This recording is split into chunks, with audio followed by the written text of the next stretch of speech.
नमस्कार, वंदे मातरम। मैं हूं श्यामगिरी। आप देख रहे हैं हमारा चैनल मुद्दा भारत का।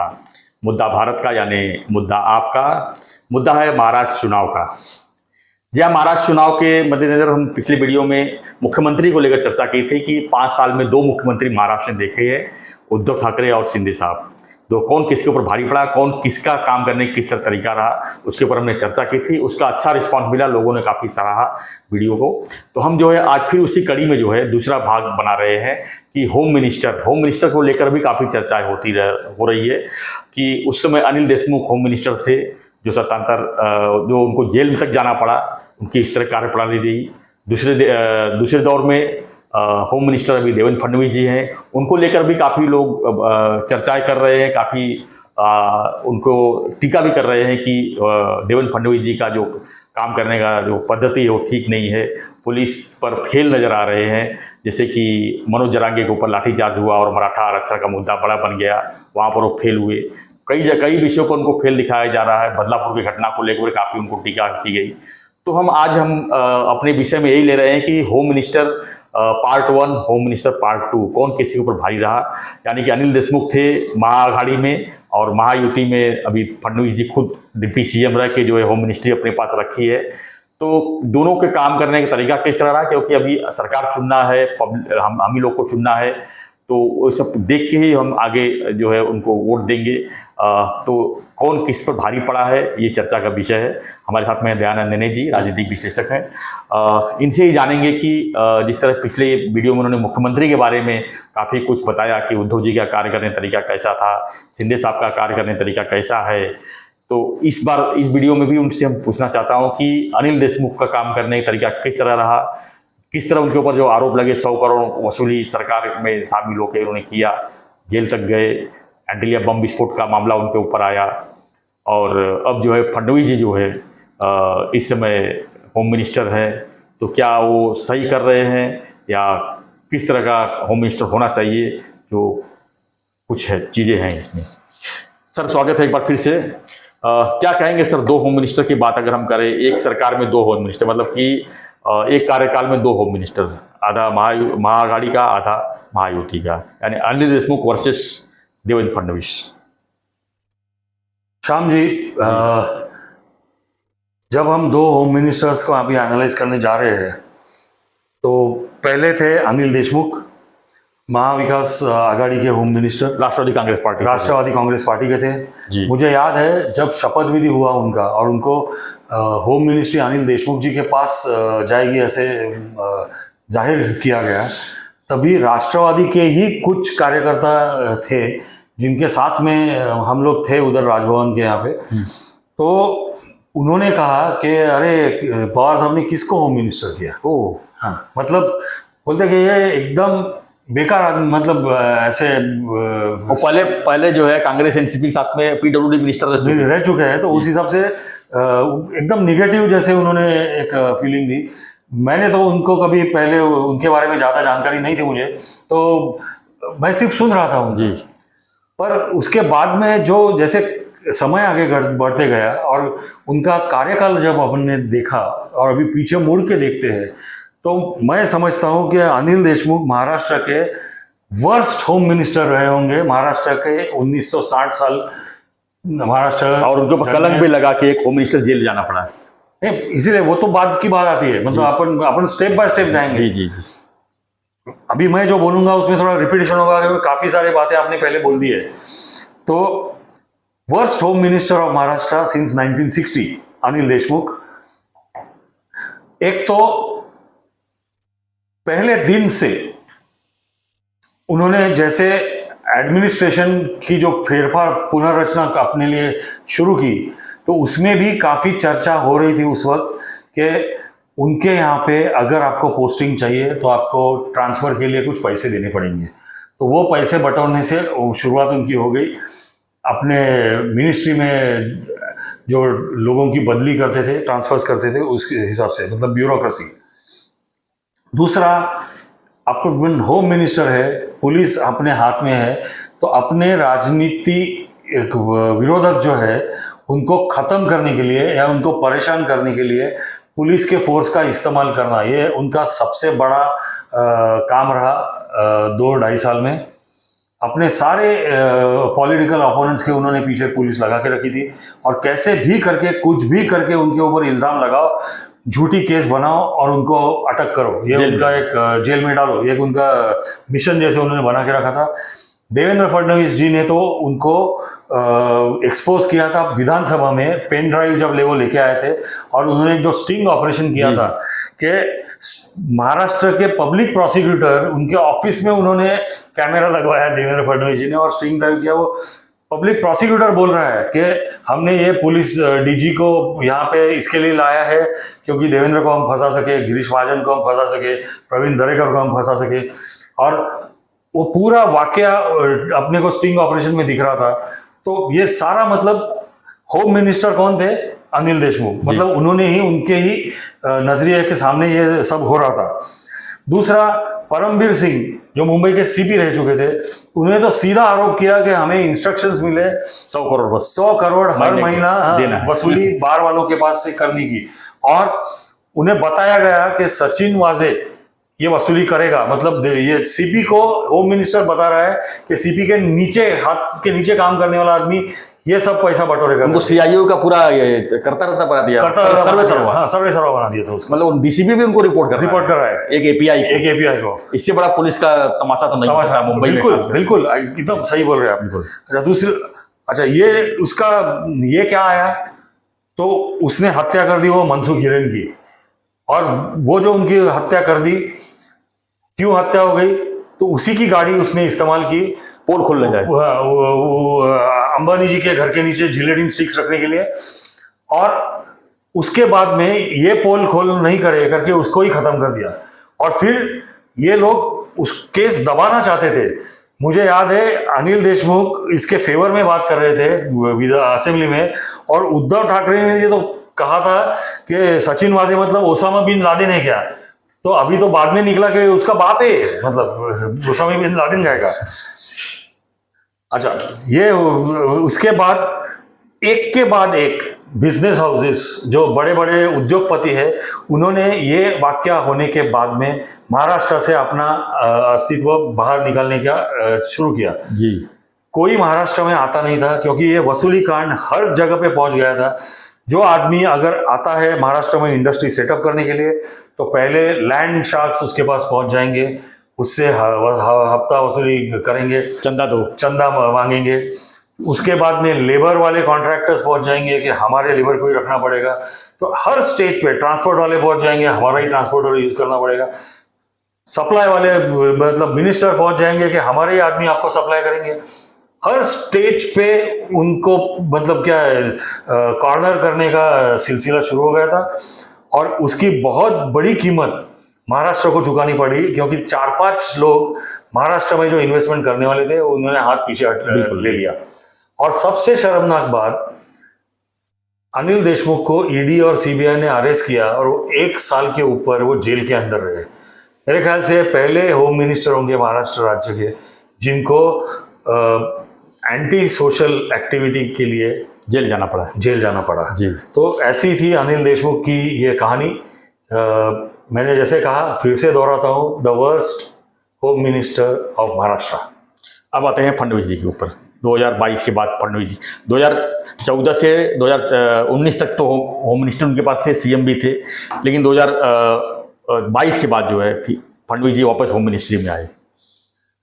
श्याम जी, मैं अभी एक बात बिल्कुल साफ करना चाहता हूँ आपको, आपके दर्शकों को, सबके लिए जी। जो हम विश्लेषण करते हैं वो विश्लेषण हम अपने खुद की आइडियोलॉजी बाजू में रख के करते हैं। बिल्कुल। मतलब हमें एक आइडियोलॉजी की तरफ हमारा झुकाव भी होगा, पर हम जब एनालिसिस करते हैं तो वो झुकाव अपने एनालिसिस के ऊपर हावी ना हो, इसका हम पूरा ख्याल रखते हैं। इसलिए तो हमने जिक्र किया पहले ही कि फडणवीस जी के ऊपर भी काफी टीके हो रहे हैं, जैसे कि मराठा आंदोलन हो गया, बिल्कुल, बदलापुर के मामला हो गया, और से कई चीजें हैं जो कि देवेंद्र फडणवीस को फेल बताया जा रहा है। यस। और इसमें आज भी ताजा घटना हुई है कि देवेंद्र फडणवीस के कार्यालय के बाहर जो है एक महिला जो है उनका नेम प्लेट उखाड़ के फेंक दी, उनका गमला उठा के फेंक दी, उनके नाम चिल्ला के वहां पर की, लेकिन वो महिला आकर वापस जाने में कामयाबी हो गई, लेकिन पुलिस ने उसको कोई पुलिस को पता ही पता नहीं नहीं है चला। एक्चुअली क्या हुआ। ये भी फडणवीस जी की फेलियर ही मानूंगा मैं इसको कि और ये मंत्रालय में होती है, होम मिनिस्टर के बाहर, होम मिनिस्टर ऑफिस में, मंत्रालय के डेप्यूटी बाहर सीएम के इस तरह ऑफिस जो में। घटनाएं होती है ये एक तरह से सही चीज नहीं है। जी देवेंद्र फडणवीस का कार्यकाल अपन जब बात करते हैं तो मैं उसका मैक्रो लेवल पे एनालिसिस करूंगा, क्योंकि वो 2014 से 19 तक सीएम थे, तभी भी होम मिनिस्ट्री उनके पास थी, और जब डीसीएम बने तभी भी होम मिनिस्ट्री उनके यानी पास 22 से 24 तक। 22 के 24 तक। जी मैं कहूंगा कि Devendra Fadnavis was a better chief minister. Then chief minister करके अच्छे थे, वो होम मिनिस्टर करके फेल है डे वन से, ऐसे मैं कहूंगा। जब हम पीछे मुड़ के उनका अभी इलेक्शन के पहले एनालिसिस कर रहे हैं उनके टेन्योर का, तब मुझे याद है as a opposition leader Devendra Fadnavis जब बात करते थे विधानसभा में, तो वो पुलिस डिपार्टमेंट में इंटरफियरेंस जो सरकार का होता है वो कम करना चाहिए करके काफी जोर से उन्होंने भाषणबाजी की है। वो विषय काफी जोरों शोरों से रखा था, और उन्होंने उस वक्त, और ये सही भी था, उन्होंने उस वक्त कहा था कि पुलिस के फंक्शनिंग में जितना कम इंटरफियरेंस करोगे उतना पुलिस अच्छा परफॉर्मेंस देगी। बिल्कुल। अभी ये बात, जैसे वो 2014 में होम मिनिस्टर भी रहे, जब चीफ मिनिस्टर थे, सत्ता उनके पास थी, होम मिनिस्ट्री उनके हाथ में, पुलिस डिपार्टमेंट उनके अंडर, ये जो बात वो 2013 तक दोहराते थे एज ए ऑपोजिशन लीडर, 14 में जैसे वो होम मिनिस्ट्री उनके पास आ गई, ऐसे लग रहा है वो भूल गए। इन्होंने अभी वो 5 साल पहले के और अभी ये 2-2.5 साल, ये 7.5 साल के कार्यकाल में उन्होंने इसके ऊपर कुछ भी नहीं किया। जी दूसरी बात वो 2000 जब होम मिनिस्टर थे, हमेशा कहते थे करप्ट लोगों को हम, I will bring corrupt people to book, मतलब उनको मैं गिरफ्तार करूंगा, उनको सजा दिलवाऊंगा, अजीत दादा को हम अंदर डाल देंगे, राष्ट्रवादी कांग्रेस के साथ मैं जिंदगी में शादी नहीं करूंगा। ये सारी उनके बयानबाजी थी जब वो विरोधी पक्ष नेता थे। जब से वो सत्ता में आ गए सारी बातें वो भूल गए।